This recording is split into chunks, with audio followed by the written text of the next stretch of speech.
Hello friends, मैं विशाल साड़ा। स्वागत आप सभी का अपने चैनल में।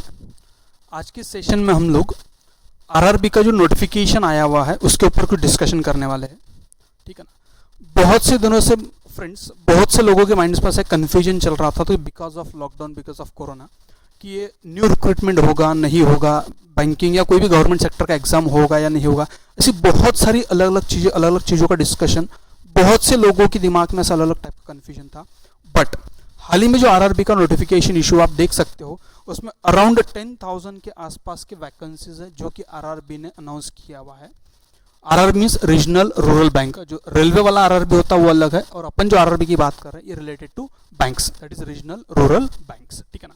आज की सेशन में हम लोग एग्जाम रिलेटेड इंपॉर्टेंट डेट्स कौन कौन सी है, एग्जाम पैटर्न क्या होता है, देन प्रीवियस ईयर के कुछ कट ऑफ्स, देन आपका एलिजिबिलिटी क्या रहेगा, सिलेबस क्या रहेगा, स्टडी प्लान क्या रहेगा, ये हर एक चीज़ के ऊपर हम लोग डिस्कशन करने वाले हैं। इसमें से आज के इस वीडियो में हम लोग इंपॉर्टेंट डेट्स, एग्जाम पैटर्न और एलिजिबिलिटी, इन चीज़ों के ऊपर डिस्कशन करेंगे। इसी वीडियो का जो पार्ट 2 आएगा उसमें हम लोग सिलेबस, आपका स्टडी प्लान और फिर आपके प्रीवियस ईयर्स के कट ऑफ, और कट ऑफ के हिसाब से अपन ने किस स्टेप से प्रिपरेशन करना चाहिए, किस स्टेप से अपने खुद को डेवलप करना चाहिए, सो दैट वो जो भी रिक्वायर कट ऑफ वहाँ पर रहेगा, जो भी एक्सपेक्टेड कट ऑफ होता है वहाँ तक आप कैसे पहुँचोगे, सारा का सारा डिस्कशन हम लोग पार्ट 2 में करेंगे। इस पार्ट 1 एंड पार्ट 2 इस टाइप से 2 वीडियो यहाँ पर बनने वाले हैं। तो आज का जो पार्ट 1 रहेगा इसमें हम लोग सिर्फ इंपॉर्टेंट डेट्स, आपका एलिजिबिलिटी क्या रहने वाला है, इंपॉर्टेंट डेट्स क्या रहने वाली है, इसके ऊपर पेपर पैटर्न क्या रहेगा, ये सारी चीज़ों के ऊपर हम लोग डिस्कशन करने वाले हैं, ठीक है। आइए हम लोग अपने डिस्कशन को स्टार्ट करते हैं।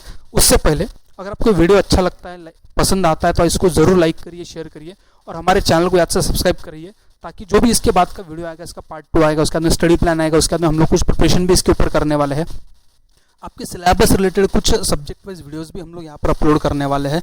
तो हर एक चीज़ का नोटिफिकेशन मिलना चाहिए, हर एक चीज़ आपके तक पहुँचना चाहिए, जिसके लिए याद से आप लोगों ने चैनल को सब्सक्राइब करना है, इसको ध्यान रखिए, ठीक है। चलो, सबसे पहला काम जो वैकेंसीज होती है हम लोग उसके ऊपर थोड़ा सा डिस्कशन करते हैं। तो हम लोग 2 कैटेगरीज में इसको डिवाइड करते हैं, नंबर ऑफ पोस्ट और उसके लिए आईवी वैकेंसीज कितनी है, ठीक है ना। तो देखो, सबसे पहला काम होता है एक IBPS RRB skill 1 officer, skill 1 है, जनरली हम लोग प्रोबेशनरी ऑफिसर बोलते हैं, तो यहाँ पर हम लोग उसको स्किल 1 बोलते हैं। इससे रिलेटेड आपके पास में 3,920 वैकेंसीज है जो टोटल दी हुई है। सेकंड पोस्ट आता है आपका IBPS आरआरबी ऑफिस असिस्टेंट। हम लोग सिंपली ऑफिस असिस्टेंट मीन्स एक क्लरिकल का पोस्ट होता है, सिर्फ यहाँ पर नाम चेंज करके उसको ऑफिस असिस्टेंट बोला गया था, ठीक है, जिसके लिए अराउंड 5,328 वैकेंसीज दी हुई है। पॉइंट नंबर 3 आता है आरआरबी स्किल 2 ऑफिसर, जैसा skill 1, skill 2, skill 3। Skill 1 is simply PO का एग्जाम होता है, उससे ऊपर स्किल 2 आता है, उसके ऊपर स्किल 3 आता है, ठीक है ना। तो स्किल 2 की अराउंड 1,000 के आसपास की वैकेंसीज 1,055 दी हुआ है, एंड स्किल 3 में 159 वैकेंसीज इन्होंने यहाँ पर दी हुई है। मीन्स अगर मैं इसका टोटल करता हूँ तो अराउंड 10,000 के आसपास की वैकेंसीज, एग्जैक्ट 10,470 से फिगर दिया हुआ है, बट आप ऐसा एज्यूम कर लीजिए अराउंड 10,000 के आसपास की वैकेंसीज यहाँ पर अपने को दी हुई है, ठीक है। और इसके जो डिटेल रहेगा, मीन्स स्टेट वाइज, ये पूरा मैं कंबाइंड डिस्कशन करवा रहा हूँ, स्टेट वाइज कौन से स्टेट में कौन सी पोस्ट के लिए कितनी वैकेंसीज है। इसके लिए आप लोग क्या करना, आपका जो ऑफिशियल नोटिफिकेशन रहेगा जो IBPS के साइट्स पर आपको मिल जाएगा, वो नोटिफिकेशन को थोड़ा सा प्रेफर कर लीजिए। उसमें आपको state wise, bank wise, post wise कहाँ पर कितनी वैकेंसीज है, ये पूरा चार्ट आपको वहाँ पर मिल जाएगा, इसको ध्यान रखना अपने, ठीक है। चलिए, ये होगा अपना vacancy related. Now what about eligibility, तो अपना एलिजिबिलिटी इसमें क्या क्या रहने वाला है, ठीक है ना। तो एलिजिबिलिटी में सबसे पहला पॉइंट आता है, देखो वैसा अगर देखा जाए तो एलिजिबिलिटी आपका इसमें बहुत सारे रहने वाली है, जैसा आपकी, क्योंकि पोस्ट कौन कौन सी है, तो एक ऑफिस असिस्टेंट का पोस्ट था, देन स्किल 1, स्किल 2, स्किल 3, ऐसी अलग अलग चीज़ें अपने पास में, बराबर ना। तो जनरली स्टूडेंट्स लोग जो एग्जाम्स के लिए अपेयर होते हैं, that is skill 1 and office assistant, इसके ऊपर हम लोग डिस्कशन करते हैं। स्किल 2, स्किल 3 का पूरा जो डिटेल रहेगा आप उसको नोटिफिकेशन में पढ़ सकते हो, कि स्किल 2 ऑनवर्ड्स अगर आपको एग्जाम्स देना है तो वहाँ पर एक्सपीरियंस भी आपको उतना लगता है, अगर आपके पास में एक्सपीरियंस है तो ही आप उसके लिए क्वालिफाई हो सकते हो, उसको ध्यान रखिए, ठीक है ना। तो हम लोग बात करते हैं सबसे पहला काम जो अपना ऑफिसर असिस्टेंट और स्किल 1 का रहेगा, ठीक है ना। तो उससे पहले जैसा पहला पॉइंट क्या था, the eligibility criteria differ for all post, mean जितनी भी पोस्ट रहने वाली है, हर पोस्ट का जो एलिजिबिलिटी क्राइटेरिया है ये क्या रहने वाला है आपका यहाँ पर, डिफरेंट रहने वाला है। एक second thing, a candidate has to meet age age and educational qualification specified in the official notification. Means अगर आपको कोई भी पोस्ट के लिए अप्लाई करना है, तो हर पोस्ट का एलिजिबिलिटी क्राइटेरिया अलग अलग होता है। तो अगर वो क्राइटेरिया फुलफिल करते हो तो ही आप वो पोस्ट के लिए अप्लाई कर सकते हो, इसको आपको ध्यान रखना है, ठीक है। एंड जनरली हम लोग जो बात करते हैं that is office assistant and scale 1, इसकी वैकेंसीज भी सबसे ज़्यादा है, अराउंड 8-8,500 के आसपास का टोटल इन्हीं का बनता है दोनों का। और ऑलमोस्ट जितने ग्रेजुएट लोग हैं वो सारे लोग इसी 2 एग्जाम्स को देते हैं, क्योंकि स्केल 2 ऑनवर्ड्स आपको एक्सपीरियंस लगता है, ठीक है ना। तो यहाँ पर हम लोग जो 2 चीज़ें होती है that is office assistant and scale 1, इन दोनों के ऊपर का डिस्कशन हम लोग यहाँ पर करने वाले, इसको ध्यान रखना आपने, ठीक है। तो देखिए इसमें हम लोग पहले पॉइंट पे आते हैं, आरआरबी ऑफिस असिस्टेंट का एलिजिबिलिटी क्राइटेरिया क्या रहने वाला है। तो एलिजिबिलिटी हम लोग 2 ही चीज़ों की बात करने वाले, एक आपका एजुकेशनल और दूसरा एज। तो अगर ऑफिस असिस्टेंट का एग्जाम आपको देना है, ऑफिस असिस्टेंट की एग्जाम अगर आपको देना है, तो आपका जो एज लिमिट है वो दिया हुआ बिटवीन 18 टू 28। कितना दिया हुआ है? 18 टू 28। आपका एज 18 टू 28 के बीच में होना चाहिए, पहला पॉइंट रिलेटेड टू एज वाला होगा, ठीक है। एंड अगर मैं एजुकेशनल क्वालिफिकेशन की बात करता हूँ तो आपका जो एजुकेशनल क्वालिफिकेशन है इसमें पहला पॉइंट बैचलर डिग्री, पहला पॉइंट क्या दिया अपने को, bachelor degree in any discipline from recognised university और इट्स इक्विवेलेंट, यानी आपके पास में एक रिकॉग्नाइज्ड यूनिवर्सिटी का बैचलर डिग्री होना चाहिए। फिर वो आर्ट, कॉमर्स और साइंस किसी भी मीडियम का रहा तो भी चलेगा, सिर्फ क्या होना चाहिए, एक रिकॉग्नाइज्ड यूनिवर्सिटी का ग्रेजुएशन का डिग्री, नंबर 1। सेकेंड पॉइंट आता है proficiency in local language as a prescribe by the participant RRBs. Means अगर आप ऑफिस असिस्टेंट की बात करते हो, जैसा मान लो for an example in case of Maharashtra अगर आप बात करते हो तो आपको मराठी आना चाहिए, अगर हम लोग एमपी की बात करते हो तो आपको हिंदी आना चाहिए, बराबर ना। गुजरात की अगर मैं बात करता हूँ तो आपको गुजराती लैंग्वेज आना चाहिए, राजस्थान के अगर हम लोग बात करते हो वहाँ की जो लोकल लैंग्वेज राजस्थानी वो आपको आना चाहिए। इसके अलावा हिंदी ये बहुत सारे स्टेट्स में यूज़ की जाती है, तो बहुत सारे स्टेट के एग्जाम्स अगर आपको हिंदी आती है तो आप वहाँ पर एग्जाम दे सकते हो। मीन्स वो स्टेट में जो भी रीजनल लैंग्वेज चलता है वो लैंग्वेज का नॉलेज आपके पास में होना चाहिए, वो लैंग्वेज आपको पढ़ते आना चाहिए और आपको बोलते आना चाहिए। Reading, writing and speaking, means वो लिखते आना चाहिए, पढ़ते आना चाहिए, बोलते आना चाहिए। अगर वो रीजनल लैंग्वेज आपको आती है तो आप वहाँ के आरआरबीज के लिए भी अप्लाई कर सकते हो। मीन्स सपोज कोई कैंडिडेट महाराष्ट्र में लेकिन उसको हिंदी बहुत अच्छे से आती है तो कैंडिडेट एमपी के लिए भी अप्लाई कर सकता है। मान लो कोई कैंडिडेट एमपी में बैठा हुआ है लेकिन उसको मराठी बहुत अच्छे से आती है, वो सब कुछ कर सकता है, तो महाराष्ट्र की जो आरआरबी रहेगा उसके लिए वो अप्लाई कर सकता है। जो भी रीजनल लैंग्वेज होता है उसके ऊपर आपका कमांड होना चाहिए, ये आपका सेकंड पॉइंट आता है। एंड पॉइंट नंबर 3 जो रहेगा, एक सिंपली जो बेसिक कंप्यूटर का वर्किंग नॉलेज होता है ना वो आपके पास में होना चाहिए। ऐसा कोई एक आधा डिग्री, एक आधा सर्टिफिकेट आपके पास में होना चाहिए ऐसा यहाँ पर लिखा हुआ नहीं है। डिजायरेबल सिंपली जो बेसिक रिक्वायरमेंट होती है, जो बेसिक नॉलेज होता है वो अगर आपके पास में वहाँ पर कंप्यूटर का दैट इज सफिशिएंट, ठीक है ना। उसमें डिजायरेबल लिखा है, कंपल्सरी नहीं लिखा है, इसको ध्यान रखना, ठीक है। ये जो एज लिमिट मैं यहाँ पर बता रहा हूँ ये है रिलेटेड टू ओपन कैटेगरी, ये किसके लिए, फॉर ओपन और जनरल कैटेगरी के वालों के लिए मैं बता रहा हूँ। अब इसके अलावा जो भी कैटेगरीज होगा जैसा ओबीसी, एससी, एसटी, एनटी, जो भी अलग अलग चीज़ें होती है वहाँ पर आपको जो एक्सटेंशन रहेगा वो हर एक चीज़ मिलने वाली है, ठीक है ना। ये हम लोग बात कर रहे हैं जनरल कैटेगरी हिसाब से, ठीक है। एक इन द सेम वे अगर मैं स्केल 1 की बात करता हूँ, ऑफिसर स्केल 1 की अगर मैं बात करता हूँ तो वहाँ का एलिजिबिलिटी क्या रहता है। तो पॉइंट नंबर 1, एज लिमिट यहाँ पर 18 टू 30 है। जैसा ऑफिस असिस्टेंट में क्या था आपने देखा तो 18 टू 28 था, यहाँ पर क्या है 18 टू 30, बराबर। एक ये होगा रिलेटेड टू एज। अगेन ये भी जो एज मैंने लिखा है यहाँ पर आपका जनरल और ओपन कैटेगरी की बात हो रही है। किसकी बात हो रही है, जनरल और ओपन कैटेगरी हम लोग बात कर रहे हैं। एंड एजुकेशन की अगर मैं बात करता हूँ तो again same concept, bachelor degree in any discipline, it means art, commerce, science, किसी भी डिसिप्लिन का डिग्री अगर आपके पास में है तो आप एग्जाम के लिए क्वालिफाइड हो, आप एग्जाम दे सकते हो, ठीक है।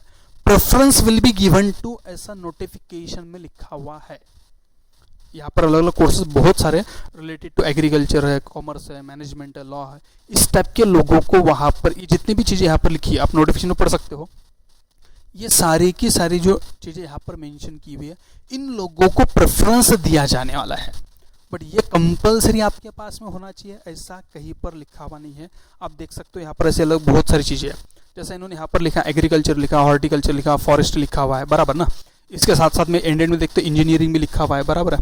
उसके बाद में एग्रीकल्चर मार्केटिंग लिखा हुआ है, उसके बाद में इंफॉर्मेशन टेक्नोलॉजी लिखा है, मैनेजमेंट लिखा है, लॉ लिखा है, इकोनॉमिक्स लिखा है, अकाउंटेंसी लिखा है।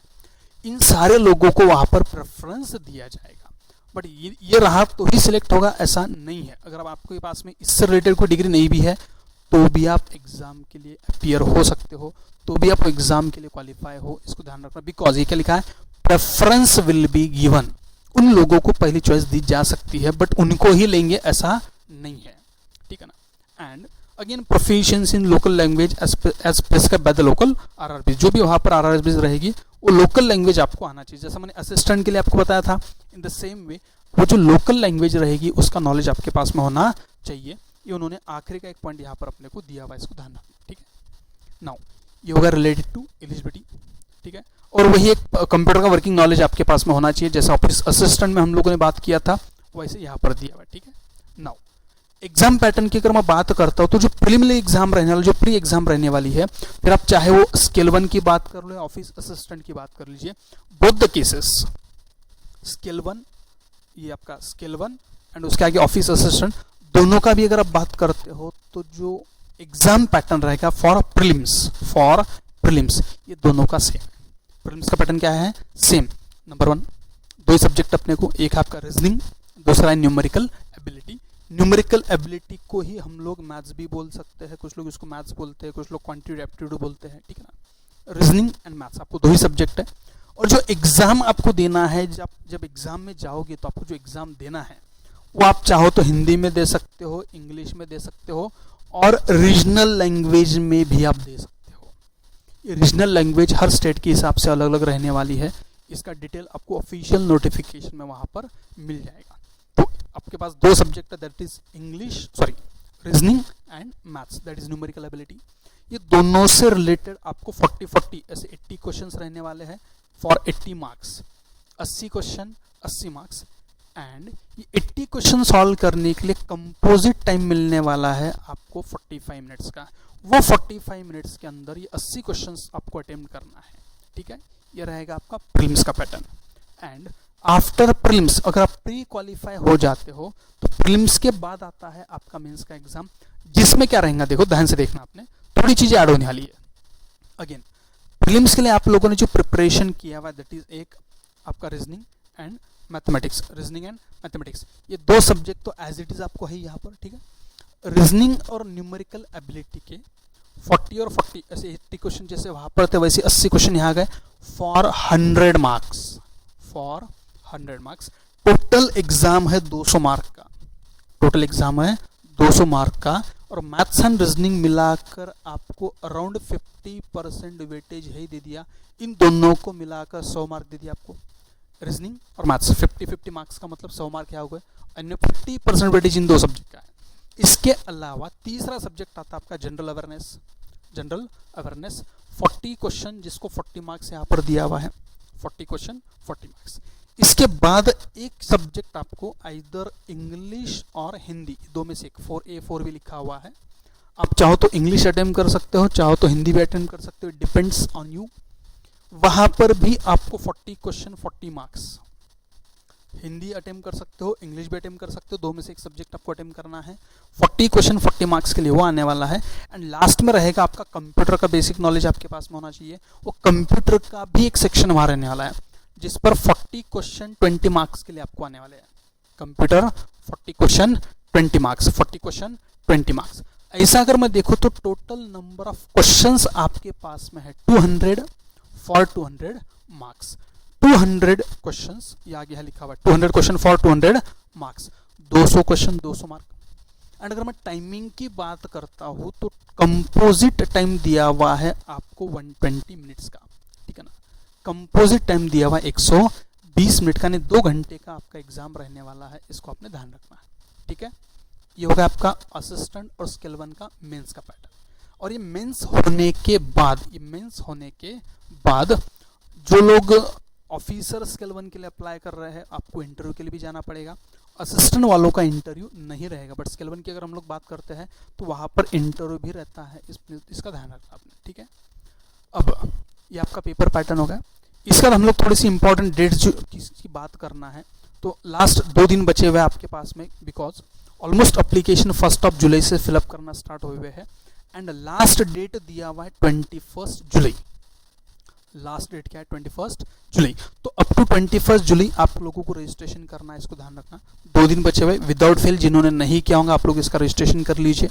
देन एग्जाम की अगर मैं बात करता हूँ तो टेंटेटिव डेट्स आपको दी हुई है सितंबर या तो फिर अक्टूबर। एग्जाम कब रहेगी आपके? Tentatively in the month of सितंबर और अक्टूबर में आपका एग्जाम रह सकता है, ठीक है, प्रीलिम्स का। मेंस की अगर मैं बात करता हूँ तो मेंस उसके बाद आफ्टर प्रीलिम, क्योंकि जब प्रीलिम होगा अराउंड 10 to 15 डेज का बीच में गैप मिलता है, प्रीलिम्स के बाद आपका मेंस का एग्जाम रहेगा, जो कि रहेगा इन द मंथ ऑफ अक्टूबर और नवंबर में, अक्टूबर और नवंबर। एंड इंटरव्यू की भी शेड्यूल उन्होंने अनाउंस किया हुआ है अक्टूबर नवंबर का, बट चांसेस अक्टूबर नवंबर में होने के थोड़े से कम है, बट मैंने वो नहीं बोल सकता क्योंकि ऑफिशियल नोटिफिकेशन में कंडक्ट ऑफ इंटरव्यू अक्टूबर नवंबर से डेडलाइन दिया हुआ है, ठीक है ना। एंड ये सारी की सारी जो क्या है, टेंटेटिव वर्ड उन्होंने लिख कर रखा था। वर्ड क्या लिखा था? टेंटेटिव का मतलब एक्सपेक्टेड इस टाइप का शेड्यूल रहेगा। एंड ये सब होने के बाद जो फाइनल अलॉटमेंट होगा, भाई किसका सिलेक्शन हुआ, कौन से बैंक के लिए हुआ, कहाँ पर हुआ, इसका लिस्ट वो लोग अनाउंस करने वाले जनवरी 2001 में। एक टेंटेटिव शेड्यूल है, बट जैसा भी कोरोना बोलो या लॉकडाउन बोलो, जो भी कंसेप्ट चल रहा है, इसके हिसाब से इसमें थोड़े बहुत चेंजेस वहाँ पर हो भी सकते हैं, बट अभी हम लोग ऐसा कंफर्म नहीं बोल सकते। बट अपना काम ये होता है कि एज पर शेड्यूल, जो टेंटेटिव शेड्यूल उन्होंने आपको दिया हुआ है, अकॉर्डिंगली आप प्रिपरेशन कर लीजिए, ताकि वो एग्जाम्स के हिसाब से हम लोग अपने आप को डेवलप कर सकते हैं, ठीक है ना। नाउ आपका जो फोकस रहेगा, अब जैसा सब्जेक्ट है, तो प्रीलिम्स अगर अपने को देना है तो सितंबर अक्टूबर में आपको प्री देना है, और ऑलमोस्ट ये जुलाई आधे से ज़्यादा हो चुका, जुलाई खत्म हो चुका, आप ऐसा एज्यूम कर लो। अगस्त और सितंबर का 2 महीने का टाइम अभी भी आपके पास में है। एंड सही प्लानिंग के साथ में अगर हम लोग वर्क करते हैं तो आराम से 1.5 से 2 महीने में आप प्री के लिए पूरा एलिजिबल हो सकते हो। प्री की पूरी प्रिपरेशन आप 2 महीने में कर सकते हो। कौन से टॉपिक पर फोकस करना है, किस टाइप का पेपर आएगा, कैसे क्वेश्चंस आते हैं, कहाँ से वेटेज थोड़ा मैक्सिमम बनता है, इसका पूरा डिस्कशन हम लोग जो 2 दिन बाद इसका पार्ट 2 वाला जो वीडियो आपके पास में आएगा, वो पार्ट 2 में आपको सिलेबस रिलेटेड एंड प्रिपरेशन का जो प्लानिंग है, इसका पूरा डिटेल आपको सेकंड पार्ट में इसका मिल जाएगा, ठीक है ना। एंड इसके बाद अगर आपको पार्ट 2 देखना है, जैसे इसके आगे की वीडियोस अगर आपको देखना है और ये वीडियो अगर आपको अच्छा लगता है तो विदाउट फेल हमारे चैनल को सब्सक्राइब करना मत भूलिएगा। चैनल को सब्सक्राइब करने के साथ साथ में राइट हैंड साइड में जो बेल आइकॉन का बटन दिया हुआ है उसको भी आप याद से प्रेस करिएगा, ताकि जब भी हम लोग इसका कोई सेकंड पार्ट, थर्ड पार्ट आएगा, जैसे हम लोग इसके ऊपर कुछ प्रिपरेशन के हिसाब से फ्री में कुछ वीडियोस भी आने वाले हैं, मैथ्स है, रीजनिंग है, ये दोनों के ऊपर अराउंड 500 के क्वेश्चंस विद डिस्कशन हम लोग यहाँ पर अपलोड करने वाले हैं। तो वीडियोस के थ्रू आपका अच्छा खासा प्रिपरेशन उसके थ्रू भी हो सकता है। और ये सारी चीज़ अगर आपको देखना तो चैनल को याद से सब्सक्राइब करिए और साथ में बेल आइकॉन बटन याद से आप प्रेस करिए, ताकि जब भी हम लोग कोई नया वीडियो अपलोड करते हैं उसका तुरंत नोटिफिकेशन आपके पास में आ जाएगा। यस, चलो ठीक है, थैंक यू।